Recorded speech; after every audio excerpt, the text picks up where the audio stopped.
Don't trust the local news reports. The fog isn't the dangerous thing that they're telling us.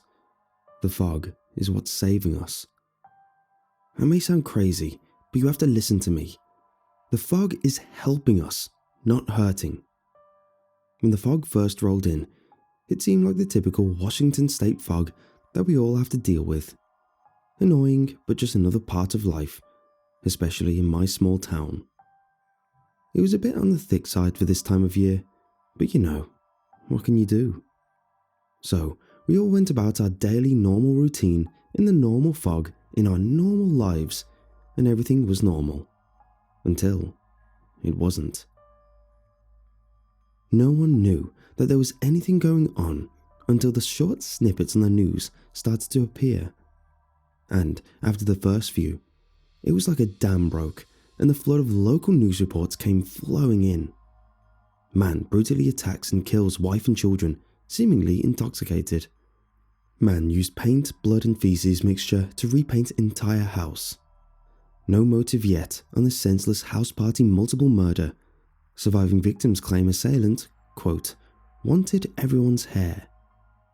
Woman mutilated during meal at popular restaurant. Children report bus driver began to scream obscenities and laugh before crashing the bus. Woman arrested for painting side of popular structure with own feces. Horrific story of man who flayed own arm, wanted to see, quote, what was inside. Second man skinned himself, possibly inspired by the first. The news stories were endless, revealing more and more disgusting and depraved ongoings throughout my area. It took about a month, but one day my TV, phone, and strangely even email account were blasted with an emergency alert. This is an emergency broadcast sent alongside the usual Health Alert Network update system from the CDC. We have reason to believe that the recent disturbing actions and behaviours are the result of exposure to the thick fog that has permeated the region. It is highly suggested that all individuals in the area avoid entering the fog as much as possible. It would be best if all residents would stay within their homes until further notice. Please stay tuned for upcoming information within the next few days. I was floored when I read the alert, but also somewhat confused. I had been exposed to the fog multiple times, but hadn't been affected in any way similar to the news reports. What exactly was going on? I spent the next few hours after receiving the alert talking to friends and family, just making sure everyone was okay and if they were feeling off at all. Every person that I talked to said that they were going to stay home for the next few days and ride out whatever this was. I was secretly glad that my mom was going to stay home throughout the fog, but it seemed strange that most of my friends would do the same. Maybe it was just me, but fog causing people to lose their minds? Really? It just seemed ridiculous. Quite literally unbelievable, as I definitely didn't believe what they were saying. The news stories continued to flood in with various reports of mental derangement, but there were no further notice from the government or CDC after nearly a week and a half. Some people were starting to get really scared, while others were going stir-crazy being shut-ins and were defying the CDC suggestion to stay inside. After another week of nothing but horrific reports in online articles and on social media, the government released a new statement basically ordering people to not leave their homes under any circumstances. Some government people went door to door in hazmat suits, delivering food that, according to the attached note to my box, should last one occupant for 30 days. I tried to question the people who delivered my rations, as they called them, but they completely ignored me and continued on to the next house. 2 nights later, I was up around midnight, scrolling through the awful stories in my feed, when a sudden slam rang out from near the front of my house. I got up from the kitchen table and slowly made my way towards the window next to the door. I slid the blinds open a few inches and immediately recoiled when a blooded, growling woman slammed her body against the window for a second time. The woman's appearance was awful. Handfuls of her long brown hair were missing, revealing bloody bald patches. Her face was full of bloody scratches, and her front teeth were chipped and broken. She snarled at me through the window as she threw her body against the window. I had no idea what was happening. Was she trying to get in? I rushed to my phone and dialed 911, only to receive a busy signal. I redialed and received the same sound. I muttered a quick, "Damn," and went back to the window, flipping the blinds open. "What are you doing?" I yelled through the glass as I made eye contact with her. The woman grunted and snarled, looking around wildly before thrusting herself into my window again. I couldn't let her break the glass, and I was fairly certain that I could defend myself if she attacked me, so I slowly opened the front door and peeked out. "Lady, what the hell are you trying to do?" I asked loudly. She let out a throaty groan sound as she turned her gaze towards me and began to take a few steps in my direction. "Look, lady, I'm in no mood for any of this, and you need to go." She ignored my words and continued, walking towards me while reaching up and grabbing a fistful of her hair. It seemed like almost a nervous gesture until she began pulling hard, and I'll never forget the awful wet ripping sound as her arm fell to her side, still holding the handful of hair. "Don't come any closer, I don't want to hurt you," I yelled out as loudly and powerful as I could, even though at this point I was scared witless. The woman froze in her tracks, then, without a word, spun on her heel and ran down the street, towards the thick, growing fog. I felt awful. "Wait," I yelled and ran after her. This woman obviously needed help. She was hurt, both physically and, obviously, emotionally, and I couldn't just let her run off into the night. I only had a brief hesitation on entering the supposed dangerous fog, but I could never forgive myself for not helping this person. And besides, I truly didn't believe what the government was saying, even though a very small twinge inside of me kept repeating, "It's dangerous," over and over.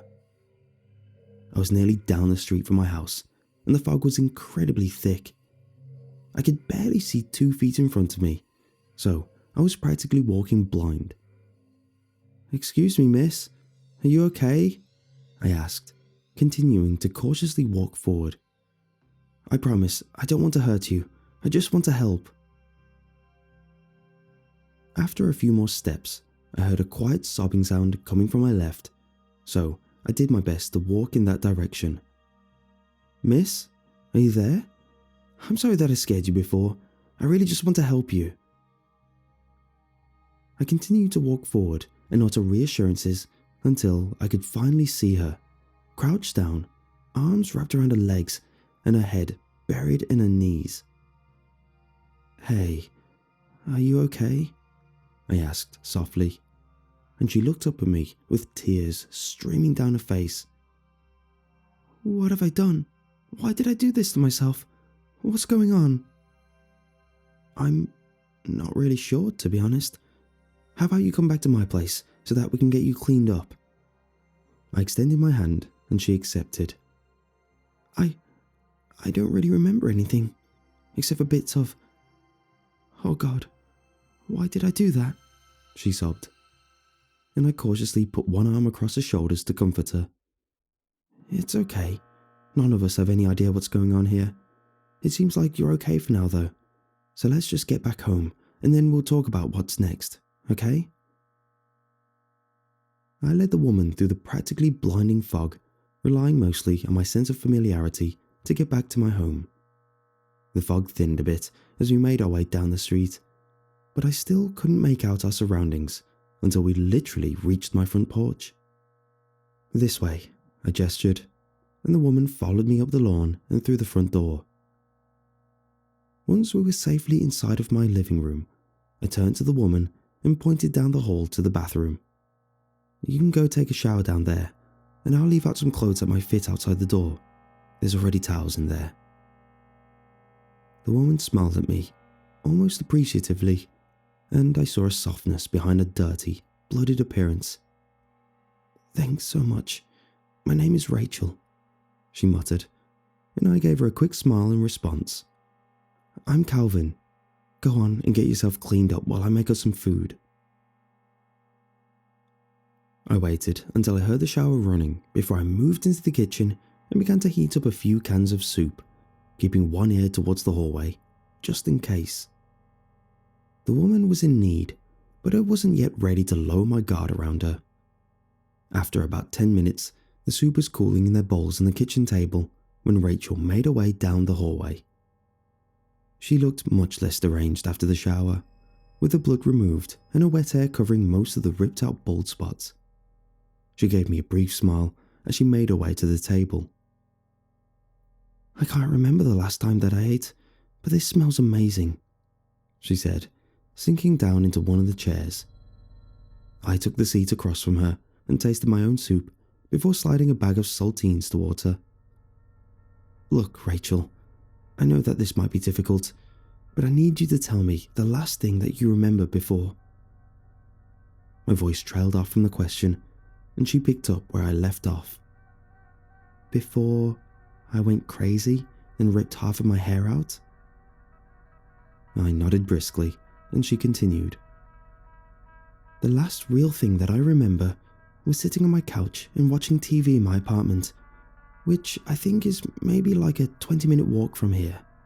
I'm not too sure.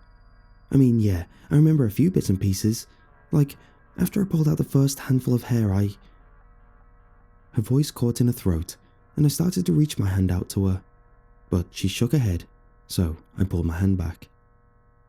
Rachel took a deep breath and said, "I only went outside for a few minutes, just to try call my cat. I know the news said to stay inside, but the fog was barely visible at my apartment, and Maya howls like a banshee if she can't go outside and play. Oh no, my cat." Tears filled her eyes briefly, and she shook her head, trying to clear them. "I'm sure your cat is okay," I tried to reassure her. "The news hasn't suggested anything about animals being affected by whatever this is.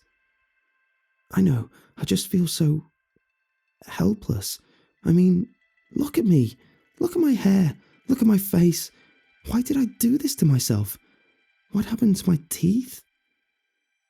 She began to almost hyperventilate, and I rose from my chair and quickly wrapped her in my arms. "It's okay, Rachel. It's really okay. None of us have any idea what's going on. It's going to be okay. We're safe here." I wish that I had more words to comfort her, but I was at a complete loss. How did she go from being a completely deranged woman to a sobbing sane woman in my kitchen? Rachel stayed in my house for a few nights, but soon brought up returning to her own apartment. "I don't think that would be such a good idea," I begun, but she interrupted me. "What could be worse than this?" she asked, gesturing towards the bald patches on her head and her broken front teeth.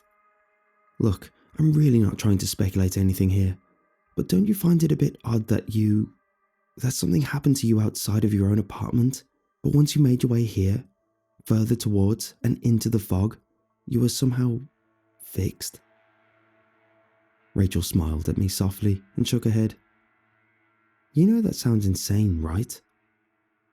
If the fog was as dangerous as the CDC says, couldn't the air or water or just something else be just as dangerous?" I asked. "Okay, but then, by your assumption, you're saying that the government doesn't want us to be cured of whatever is happening?" she asked incredulously. "I don't know. I have no idea.